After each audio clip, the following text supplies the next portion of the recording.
that the NFL draft is over and done with, we're going to take a look at some of the Patriots' immediate competition, aka the AFC East, and how they really did in the draft. Evan, I want to start with your thoughts on who had the best draft pick, who did the best in the draft this year coming out of the AFC East. I hate to say it, but the Jets had a pretty solid draft. And I'm not a big Zach Wilson guy. I've been kind of on the record about that, but he was pretty clearly one of the top 3 or 4 quarterback prospects in this draft. So taking him second overall, fitting him into that Kyle Shanahan style scheme that they're going to run there with Robert Saleh, I can sort of understand the fit, at least from a schematic standpoint, with Zach Wilson. And I think that he's a good fit there with the Jets. But I think it's really more the picks that they made after Zach Wilson that impressed me. Elijah Vera-Tucker, and they actually leapfrogged the Patriots, who a lot of people thought were going to take Elijah Vera-Tucker at 15 potentially, to get him at 14. That's just an absolute dream fit in terms of what the Jets are going to do offensively. I mentioned the Kyle Shanahan connection. They're going to be big zone blocking team, and Elijah Vera-Tucker has really good athleticism to go out there and make zone style blocks. So it's a really good fit in terms of player skill set with the scheme that he's going into. It's actually one of the best marriages of that in the entire draft. Then in the second round, they get Elijah Moore from Ole Miss, who's one of my favorite wide receiver prospects in this draft. So they really did a nice job. I think they did a good job of recognizing we drafted a quarterback second overall. Our issues with Sam Darnold were that we didn't protect him well and he had no supporting cast. So we're going to go out there and we're going to draft Elijah Vera-Tucker to protect him with Mekhi Becton from last year, who was a great first-round pick as well. And we're going to draft Elijah Moore to be able to go get out there and make some big plays with Zach Wilson. So I think they had a really nice draft in Gang Green, as much as that pains me to say. Yeah, we'll see if it actually translates, because they always got good picks and then they never do anything with them. So we'll see. But how about worst drafts outcome? Maybe worst is a little bit, tough, but the Miami Dolphins took some risks in the first round. That's what I call it. I think Jalen Waddle is fantastic. I thought that he was right up there with Devonta Smith and Jamar Chase. I pretty much decided not to rank those 3 guys because I was like, take your pick, right? All 3 of these guys at the top of the wide receiver class are fantastic talents, but he's coming off that ankle fracture. And they took another injury risk in Jalen Phillips with their second first-round pick.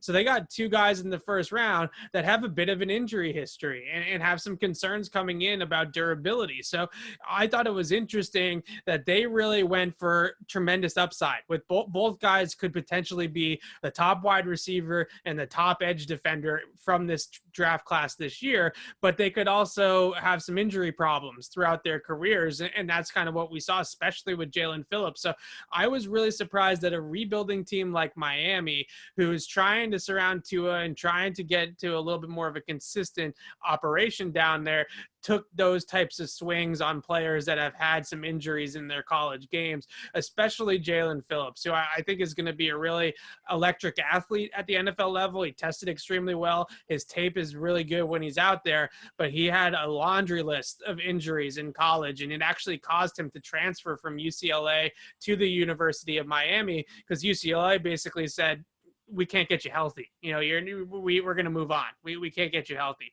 And he went to Miami. He had a great season last year with Miami. So maybe they're able to see, okay, we have some potential here. But both those guys with Waddle and Jalen Phillips, again, are just guys that are going to have some durability concerns in the NFL. So I'm pretty surprised that they did that instead of going with some safer picks, especially after they took Tua, who also has some injury problems. So it's clear that the Dolphins front office just doesn't really care about injury risk.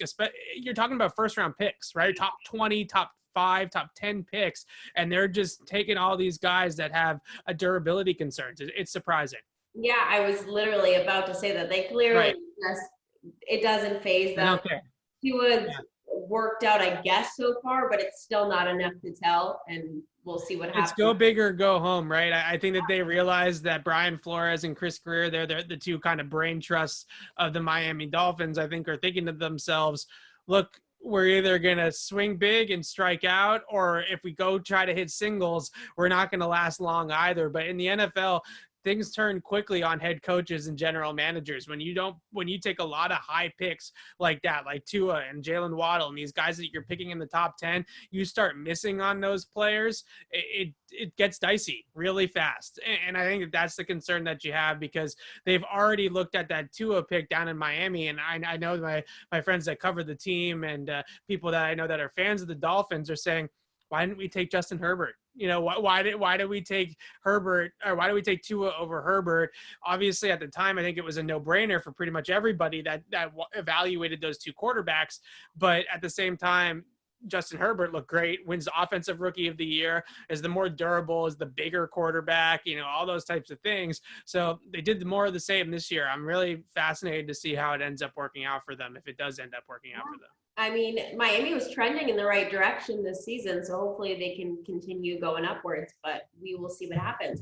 All right, for all of our Patriots and NFL coverage, head to clnsmedia.com and subscribe to our YouTube channel over at Patriots Press Pass.